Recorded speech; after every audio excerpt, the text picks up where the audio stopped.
Good morning, land of YouTube. On my way into Sonoma County again from Lake County, and it is a brisk 39 degrees, rain that is turning into snow. April 4th, 2024. This weather is so amazing. And yes, there's definitely snow up top, I can see. It is snowing.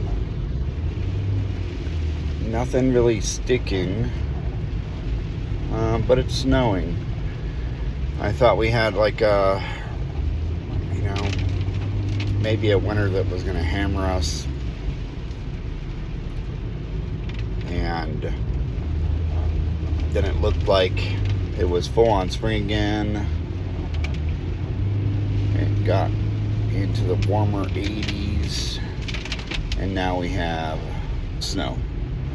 So, I think every weather condition is just naturally beautiful.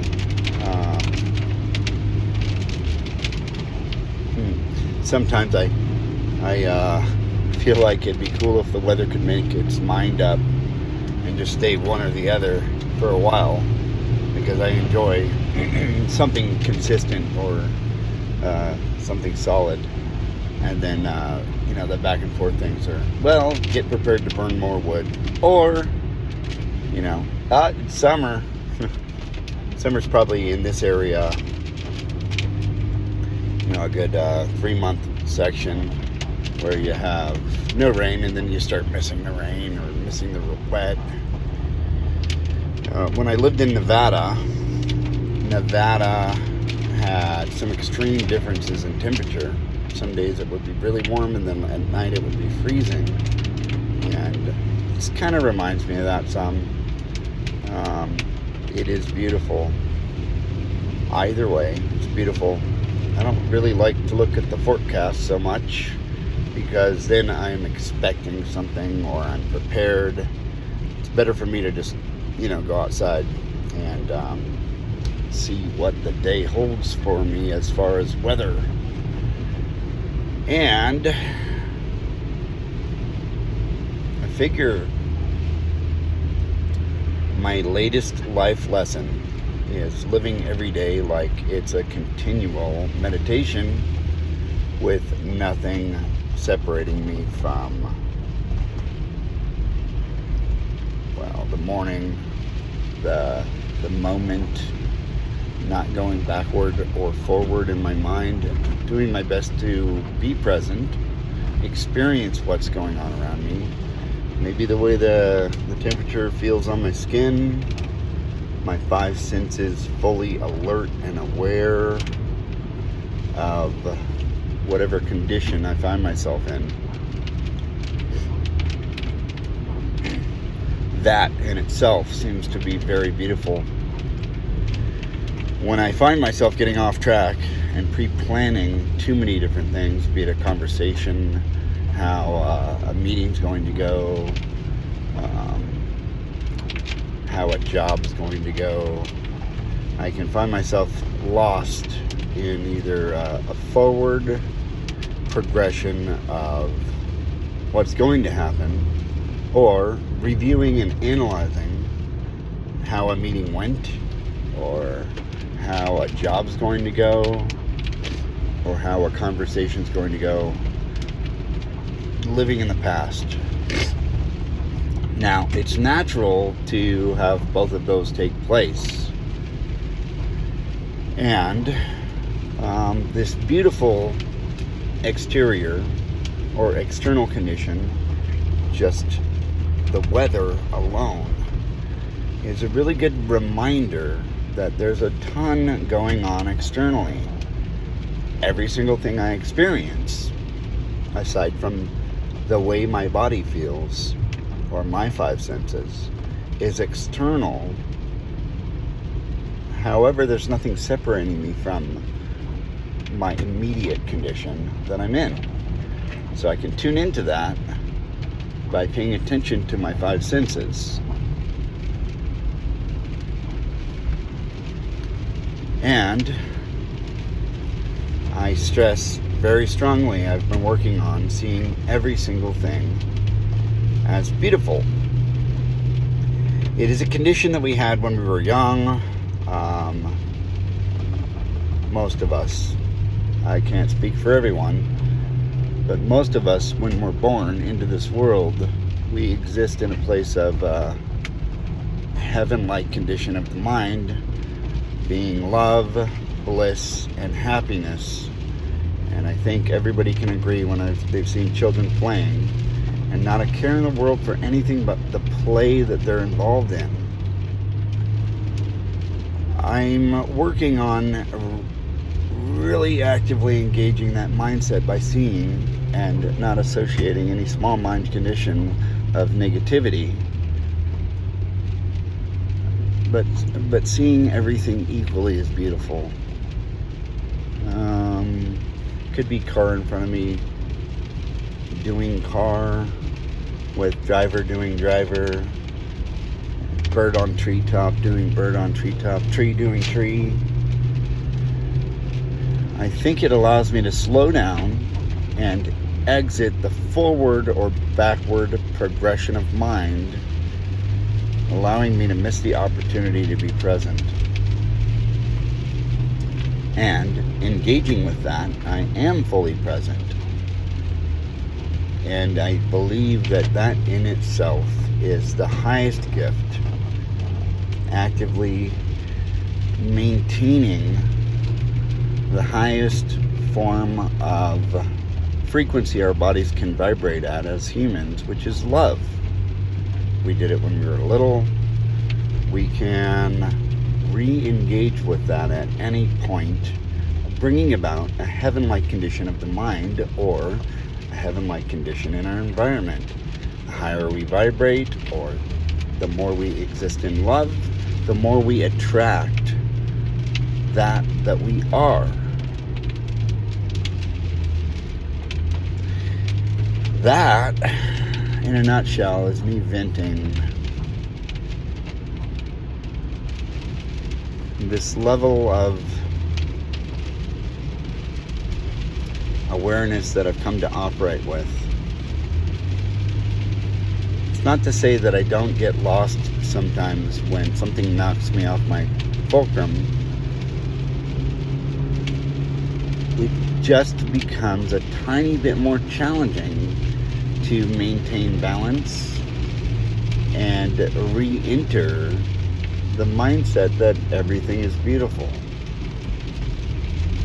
The more advanced my mind is, or the more advanced consciousness that I seem to attain, perhaps there's more challenging situations that kind of sear into my consciousness. The perpetual need to stay balanced. Most people look at the world through a lens, one way or the other. Sometimes it can be perpetually focused on everything that's wrong. It's easy to get lost there. I don't know if that's very grateful. I examine the things I'm grateful whenever I am in a challenging situation. But that's one of the ways that something can knock me off my balance, is that it appears immediately as wrong. And then I look at that and I say, well, what's wrong with this situation if everything is right? And wrong would appear to be the absence of right, or a lack of right. So in turn, there is no wrong. Right onto Tubbs Lane. There is just right and a lesser right, or a lesser positive, not so much of a negative. Or if I'm looking at the world through a lens that I don't like the weather, a lesser beautiful, a not so sunny, a lesser sunny, lesser bright. Absence of light is darkness, so to speak. So it'd be a lesser light.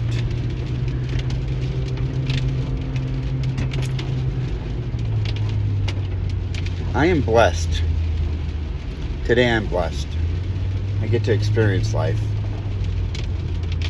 I get to work on being as present and available as I can be.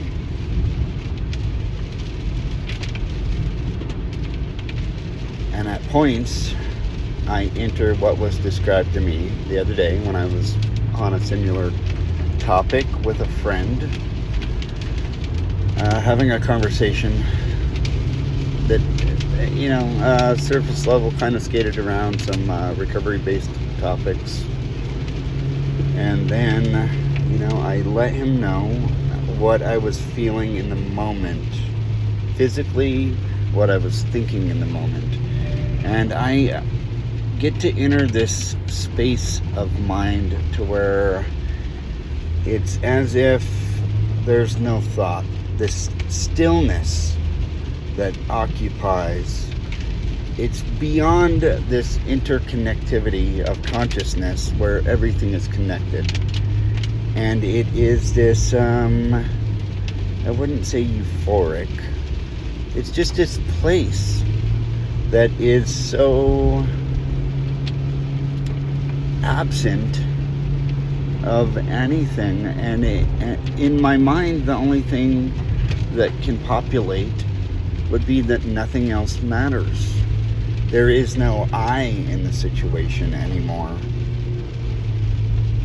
Ingrained from youth, I'm taught that there is always an enemy, be it a man, another man, competition, competing, all of this stuff that I was pre-programmed with media, movies, TV, that there's always an enemy. Even thinking back to cartoons, Bugs Bunny and Wile E. Coyote, an adversary.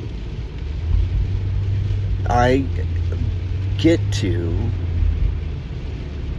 exist in a space that I would love to maintain constantly, where there is no I in the situation. There's no small-minded me. It's like static. And it's so important. Gentleman I was having a conversation with described it as the fifth circle of consciousness, or fifth level, and there's 7. Turn right onto Tubbs according to Lane. him. It was very cool because he seems to be very well informed. He teaches transcendental meditation, and he triggered me thinking of a book that I In 1.3 skimmed. miles, turn left onto Foothill Boulevard. Well, I skimmed through reading, and it was Enochian yoga. Reading through the beginning of it, it's a book about Enochian magic and this, let's say, path or avenue to a similar spot of mind.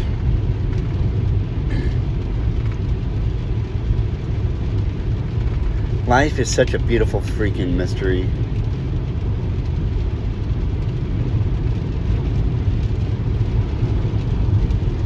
I hope that this, just me venting my mind, small mind, venting in general, making a video, I hope that somehow, somewhere, someone, this connects with in order to spread happiness, bliss, love, and light.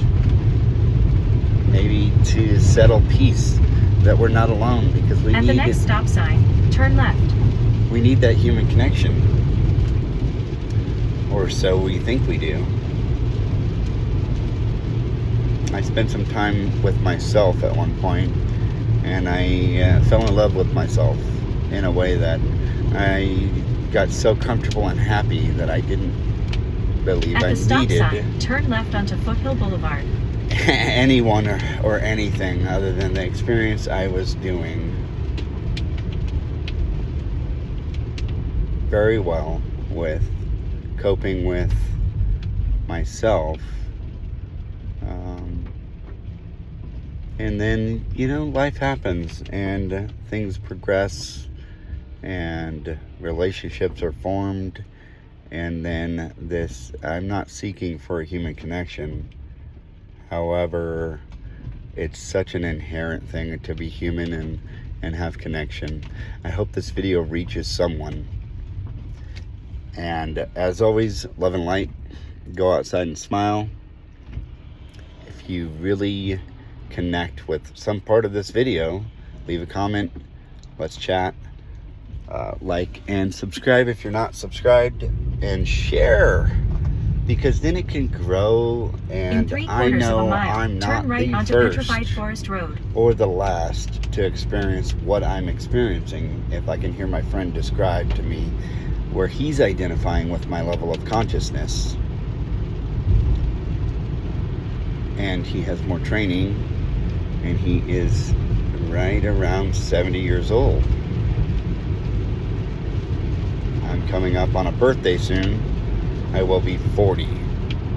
Currently, there's a fun thing. My sister... At the next light, turn right. ...just turned 39 yesterday. And I am 39 currently. I will be 40 in May. For a month or so. Month and 10 days. 9 days. We are the same age. I think that's kind of cool. That's probably hell for my mom. I can only imagine what it's like to bring a child into the world through your body. It's got to be an experience, huh?